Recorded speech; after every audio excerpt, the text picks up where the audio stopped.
জয় নিতাই, জয় শ্রী রাধেশ্যাম। শ্রীমদ্ ভাগবত গীতার 10ম অধ্যায়ের 19 নম্বর শ্লোক আমরা কালকে শ্রবণ করলাম। আজকে 20 নম্বর শ্লোক থেকে শ্রবণ করছি। আসুন শ্রবণ করি। অর্জুন কালকে জানতে চেয়েছিল ভগবানের বিভূতির কথা, ভগবানের বিভূতির প্রকাশ সম্পর্কে। আর ভগবান অর্জুনকে বললেন, আমার বিভূতির অন্ত নাই, তবু বলিতেছি শোনাচ্ছেন। হে অর্জুন, আমি আত্মা রূপে সকলের মধ্যে বিরাজ করি। ভূতগণের আদি অন্ত ও মধ্য সমস্তই আমি। আত্মা রূপে আমাদের হৃদয়ে ভগবান আছেন। আমাদের বলতে এই বিশ্ব সংসার চরাচর জগতের সমস্ত প্রাণীর ভিতরে যে আত্মাটা আছে। কোন প্রাণীর ভিতরে আত্মা নেই? আত্মা যদি না থাকে তাহলে কোনো প্রাণী জীবিত থাকবে না, নিতে হবে। তাই জীবিত যে যে প্রাণী আছে সবার ভিতরে ভগবান আছে। ভগবান হচ্ছেন সব থেকে আদিদেব। ভগবান শুরু থেকে আছে, আবার ভগবান শেষ। আর মধ্যভাগেই যা কিছু ঘটে সবকিছুই ভগবান। আমি আদিত্যগণের মধ্যে বিষ্ণু, জ্যোতিষ্কগণের মধ্যে সূর্য, মরুদ্গণের মধ্যে মরীচি, নক্ষত্রগণের মধ্যে চন্দ্র। আমি বেদের মধ্যে সামবেদ। বেদ কয়টা? 4টি বেদ। ঋগ্বেদ, সামবেদ, যজুর্বেদ, অথর্ববেদ। এই 4 বেদের মধ্যে ভগবান হচ্ছে সামবেদ। ইন্দ্রিয়গণের মধ্যে আমি মন। ইন্দ্রিয় আমাদের কয়টা? 5টা কর্ম ইন্দ্রিয়, 5টা জ্ঞান ইন্দ্রিয়। কর্ম ইন্দ্রিয় কোনগুলা? হস্ত, পদ, পায়ু, গুহ্য, লিঙ্গ। এগুলো হচ্ছে আমাদের কর্ম ইন্দ্রিয়, এগুলো দিয়ে আমরা কাজ করি। আর জ্ঞান ইন্দ্রিয় কোনটা? চক্ষু, কর্ণ, নাসিকা, জিহ্বা, ত্বক। এগুলো হচ্ছে আমাদের জ্ঞান ইন্দ্রিয়। চোখ কাজ করে না, কিন্তু জ্ঞানের মতো সবকিছু দেখছে। তো কোনো কাজ করছে, কেবল এদিক থেকে এদিক দেখাচ্ছে, সবকিছু দৃশ্যমান হচ্ছে। কান নিজের জায়গায় বসে আছে, কিন্তু সবকিছু শ্রবণ করছে। আর নাকও নিজের জায়গায় আছে, কিন্তু ঘ্রাণ নিচ্ছে। এগুলো জ্ঞান ইন্দ্রিয়। মুখ একই জায়গায় আছে, কিন্তু মুখের মধ্যে হাত, কর্ম ইন্দ্রিয় খাবারটা ঢুকিয়ে দিচ্ছে, খাবার খাচ্ছে। তো কর্ম ইন্দ্রিয় দ্বারা আমরা কাজ করি, জ্ঞান ইন্দ্রিয় দ্বারা আমরা কাজ করি, কিন্তু জ্ঞান ইন্দ্রিয় অতটা নড়াচড়া করে না, এক জায়গায় থেকে সবকিছু করে নেয়, মাথা দিয়ে কাজ করে। তাই এগুলো হচ্ছে জ্ঞান ইন্দ্রিয়। চক্ষু, কর্ণ, নাসিকা, জিহ্বা, ত্বক। স্পর্শ করলো কেউ আপনাকে, তখনই বুঝতে পারবেন কেউ আমাকে স্পর্শ করেছে।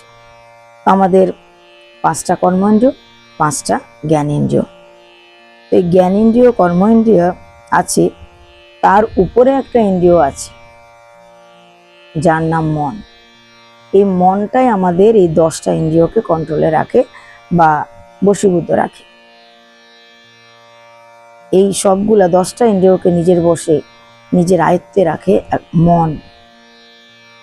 তার মন আমাদের 11তম ইন্দ্রিয়, সব থেকে শক্তিশালী। এই পুরো দেহের সব থেকে শক্তিশালী যদি কোনো অস্ত্র থাকে, সেটা হচ্ছে আমাদের মন। এই মন আপনাকে ভালো দিকে নিয়ে যাবে, এই মনই আপনাকে খারাপের দিকে নিয়ে যাবে। এই মনের জন্য ভাগবত প্রাপ্তি হবে, এই মনের জন্য নরকের কীট হয়ে যাবে। তাহলে মনের বহু গুরুত্বপূর্ণ ভূমিকা। তাই ভগবান বলছেন, ইন্দ্রিয়গণের মধ্যে আমি মন, দেবগণের মধ্যে আমি ইন্দ্র। স্বর্গের অনেক দেবতা আছে, বরুণ দেবতা, চন্দ্র দেবতা, সূর্য দেবতা, যম দেবতা, গন্ধর্ব আদি। এরকম হাজার হাজার দেবতার কথা আমরা জানি। কিন্তু সমস্ত দেবতাদের মধ্যে যিনি প্রধান, অর্থাৎ যিনি রাজা, তার নাম হচ্ছে ইন্দ্র। ইন্দ্র একটা পদ। তা ভগবান বলছেন, যেই স্বর্গের রাজা হবে তিনি আমি, অর্থাৎ তার ভিতরে আমার বিভূতির প্রকাশ লক্ষ্য করো। আমার কৃপা আছে বলেই, আমার বিভূতির প্রকাশ আছে বলেই তবেই সে রাজা হতে পেরেছে। তাই দেবতাদের মধ্যে ভগবান বলছে আমি ইন্দ্র।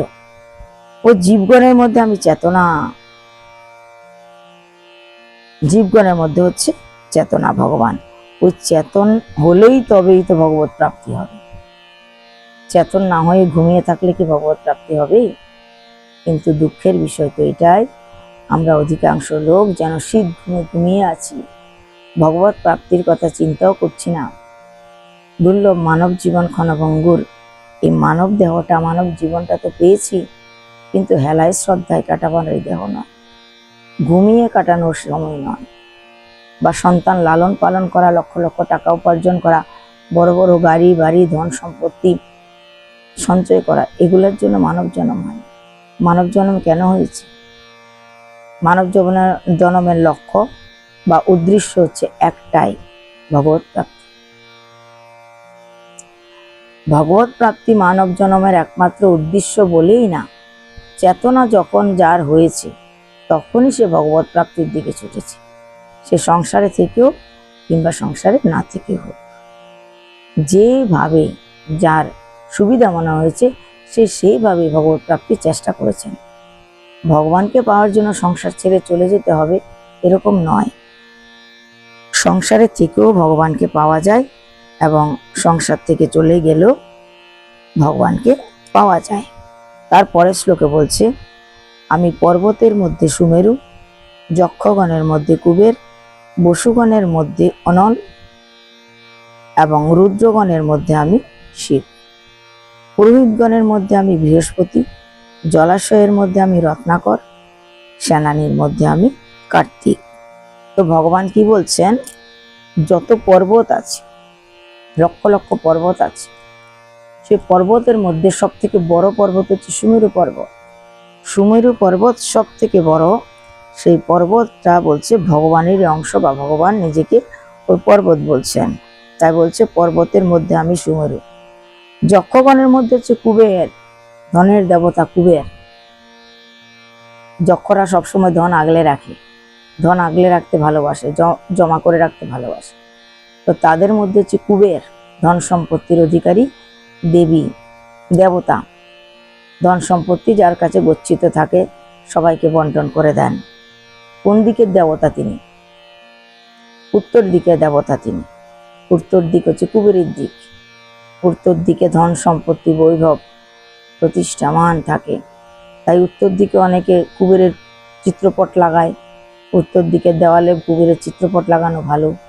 উত্তর দিকে, ঘরের উত্তর দিকে অনেক সময় কি করে মানুষ ঘটি ভর্তি করে চাল, কড়ি, সর্ষে, 11টা কয়েন এরকম করে রেখে কুবেরকে স্মরণ করে সে ঢাকনা দিয়ে রেখে দেয়। প্রতি মাসে মাসে আবার চেঞ্জ করে, পরিবর্তন করে, যেন ধন সম্পত্তি তার ঘরে আকর্ষিত হয়, তার বাড়িতে বেশি বেশি করে টাকা পয়সা ধন সম্পত্তি আসে। কারণ কি? কুবেরের কারণে। তো সেই কারণে কুবেরকে খুশি করার জন্য, উত্তর দিকের দেবতাকে সন্তুষ্ট রাখার জন্য তারা এই সমস্ত কাজ করেন। প্রতি মাসে মাসে এই জিনিসগুলো রেখে দেন, আবার মাস শেষ হয়ে গেল সেগুলো ফেলে দেবে, কোনো মাটিতে দিয়ে দেবে কিংবা কাককে দিয়ে দেবে, তারপরে আবার নতুন করে সেটা রাখা হবে। এটা মনে করা হয় কুবের সন্তুষ্ট হয়, আর ঘরে ধন সম্পত্তি বাড়ন্ত হয়, টাকার বর্ষা হয়, এরকম মনে করা হয়। যদিও বা ভগবানের ভক্ত কেবল ভক্তিটাকেই চায়, তবে ধন সম্পত্তিরও দরকার আছে। ধন না হলে কি করে ভগবানের হরিনাম সংকীর্তন হবে? ধন না হলে কি করে আমরা ভগবানের ভান্ডারা লাগাবো? তাই ধর্ম, অর্থ, কাম, মোক্ষ, এই 4টে মানব জীবনের যে উদ্দেশ্য, তার মধ্যে অর্থকেও রাখা হয়েছে। আবার এটাও বলা হয়েছে অর্থ হচ্ছে অনর্থের মূল। অর্থ যখন আসবে তখন আরো বেশি ভগবানকে ডাকো, আরো বেশি ভগবানের সেবা পূজা অর্চনা বাড়িয়ে দাও, তবে সেই অর্থ তোমার লক্ষ্মী ধন হবে, তোমার মঙ্গল নিয়ে আসবে। কিন্তু অর্থ আসছে অনেক, টাকা পয়সা অনেক আয় হচ্ছে, সেই টাকা দিয়ে ভগবানের কোনো কাজ হচ্ছে না, ভগবানের সেবায় দিচ্ছ না, ভান্ডারে দিচ্ছ না, ঘরেও হরির নাম দিচ্ছ না, তবে তোমার সেই টাকাটা অনর্থের মূল হবে। তাই অর্থ অনর্থের মূলও হয়, বিপদের কারণ হয়, ছেলে মেয়ে উচ্ছৃঙ্খল হয়ে যায়, সমাজে দুর্নাম হতে থাকে, মদিরা পান করা, পরনারী সঙ্গ করা ইত্যাদি খারাপ ব্যসনে তারা যুক্ত হয়ে পড়ে। যদি অর্থ আসার সঙ্গে সঙ্গে আমরা ভগবান থেকে দূরে সরে যাই, আর যদি অর্থ আসার সঙ্গে সঙ্গে ভগবানের সঙ্গে আরো বেশি যুক্ত হয়ে যায়, তবে যতই অর্থ আসুক সে অর্থ আমাদের পরমাত্ম পরিষ্কার করবে, সে অর্থ দ্বারা দেশের দশের ভালো হবে আর আমার নিজেরও ভালো হবে। তাই কি বলছে যে আমি হচ্ছি কুবের। পর্বতের মধ্যে যেরকম সুমেরু, যক্ষগণের মধ্যে কুবের, বসুগণের মধ্যে অনল, রুদ্রগণের মধ্যে শিব, পুরোহিতগণের মধ্যে বৃহস্পতি, দেবতার গুরুদেব বৃহস্পতি। জলাশয় সমূহের মধ্যে রত্নাকর মানে সমুদ্র। কেন বলেছে সমুদ্র? গঙ্গা তো বলতে পারত না, রত্নাকর পুরুষ আর ভগবান পুরুষ, গঙ্গা তো মা। রত্নাকরকে এতটা সম্মান দেওয়ার কারণ কি? কারণ মা লক্ষ্মীকে পদ্মা রূপে তিনি পুত্রী রূপে পেয়েছেন। রত্নাকরের কন্যার হিসাবে মাতা লক্ষ্মী তার ঘরে এসেছিল। তো হিসাব মতো তো ভগবানের শ্বশুর, তথাপি ভগবান কৃপা করে বলছেন যে জলাশয় সমূহের মধ্যে আমি রত্নাকর, সমস্ত রত্নের আকর। রত্নাকর শব্দের অর্থটা কি? সমস্ত ধন সম্পত্তি, মণি মুক্তা, রত্ন প্রবাল ইত্যাদি আকর মানে ঘর। ওখানেই সবকিছু গচ্ছিত আছে, ঘরেই তো সবকিছু আছে। সেখান থেকে সাপ্লাই হচ্ছে চতুর্দিকে যাচ্ছে, কিন্তু ঘর হচ্ছে ওটা আলয়। তাই রত্নের আকর বা রত্নের আলয় হচ্ছে ওই রত্নাকর। আর সেনাপতি, সেনানীর মধ্যে হচ্ছে কার্তিক, দেবতাদের সেনাপতি কার্তিক। আমি মহর্ষি গণের মধ্যে ভৃগু। ভৃগুমণির কথা আপনারা সবাই জানেন, মহর্ষি ভৃগু। বাক্যের মধ্যে আমি ওঙ্কার, যজ্ঞের মধ্যে আমি জপ যজ্ঞ, আর স্থাবরের মধ্যে আমি হিমালয় পর্বত, পার্বতীর বাবা। হিমালয় পর্বত ভগবানের প্রতিনিধি বা ভগবান। আর জপ যজ্ঞ, এই কলিকালে জপ যজ্ঞটা উত্তম, সর্বোত্তম। এই জপ যজ্ঞটা আমরা প্রতিদিন করি। তাহলে কিভাবে? বেশিরভাগ সবাই আমরা যারা দীক্ষা নিয়েছেন তারা প্রত্যেকে কিন্তু এই জপ যজ্ঞটা করেন। আর কলিকালে যজ্ঞের মধ্যে এই মহানাম যজ্ঞ আর জপ যজ্ঞটাই হচ্ছে আসল কথা। মহানাম যজ্ঞ মানে হরিনাম যজ্ঞ, উদয়স্ত হরিনাম, অষ্টপ্রহর, 24 প্রহর, 48 প্রহর হরিনাম যজ্ঞ হয়। দিন রাত 16 নাম 32 অক্ষর হরিনাম চলতে থাকে। কোথাও কোথাও অষ্টনাম হয়, অর্থাৎ নাম যজ্ঞ হচ্ছে। আর দ্বিতীয় হচ্ছে জপ যজ্ঞ। জপ যজ্ঞটা তাহলে কি? জপ যজ্ঞ হচ্ছে ভগবানের নাম জপ করা। সে মালার মধ্যে হোক, করগণে হোক, অন্তরে নিজের মনে নিজে হোক, যে কোনো প্রকারে ভগবানের নাম জপ করার নামই হচ্ছে জপ যজ্ঞ। হরিদাস ঠাকুর মালায় জপ যজ্ঞ করতেন। প্রতিদিন 3 লক্ষের অধিক তিনি নাম যজ্ঞ করতেন, নাম জপ করতেন। আর 1 মাসে তিনি 1 কোটি নাম জপ করতেন। এই তো জপ যজ্ঞ। আমরা যারা দীক্ষা নিয়েছি তারা প্রত্যেকেই কিন্তু স্নান করে উঠে কেউ 10 বার, কেউ 12 বার নাম জপ করি, ভগবানের নাম বা গুরু প্রদত্ত নাম। কেউ আবার 3 বেলা জপ করেন, সকাল, দুপুর, রাত্রিবেলা। 2 বেলা তো অবশ্যই জপ করতে হয়, 3 বেলা জপ করতে পারলে খুবই ভালো কথা। অর্থাৎ তুমি নাম যত জপ করবে ততই তোমার ভালো হবে। তোমার ভিতরে খারাপ কিছু থাকলে সেটা চলে যাবে, ভালো এনার্জিটা বাড়তে থাকবে, আর ভগবানের কৃপা পাবে। দেবর্ষিগণের মধ্যে আমি নারদ। নারদ মণি সব থেকে আমাদের কাছের যাকে মনে হয়, যে মণি ঋষিকে, তিনি হচ্ছে নারদ। সিদ্ধগণের মধ্যে কপিলমণি। কপিলমণিটাকে সব তীর্থ বারবার, গঙ্গাসাগর একবার। গঙ্গাসাগর কোন মণির আশ্রম? কপিলমণির আশ্রম। সেখানে আমরা কাকে দর্শন করতে যাই? কার আশ্রম দেখতে যাই? সেখানে আমরা কপিলমণিকে দেখতে যাই, কপিলমণির আশ্রমকে দেখতে যাই। সগর রাজার 60,000 ছেলে সেখানে এই কপিলমণির চোখের রোষাগ্নিতে ভস্মীভূত হয়ে গিয়েছিলেন। আর তাদেরকে উদ্ধার করার জন্যই ভগীরথ মাতা গঙ্গাকে নিয়ে এসেছিলেন এই পৃথিবীতে। মা গঙ্গা কৃপা করে ভগীরথের সঙ্গে, ভগীরথের পিছনে পিছনে পিছনে পিছনে করে তিনি আসলেন পৃথিবীতে। আর পৃথিবী থেকে এসে তিনি গোমুখ থেকে এসে গঙ্গাসাগরে এসে গঙ্গার সঙ্গে, সমুদ্রের সঙ্গে গঙ্গা মা মিলিত হলেন। আর সেই সঙ্গে কি করলেন?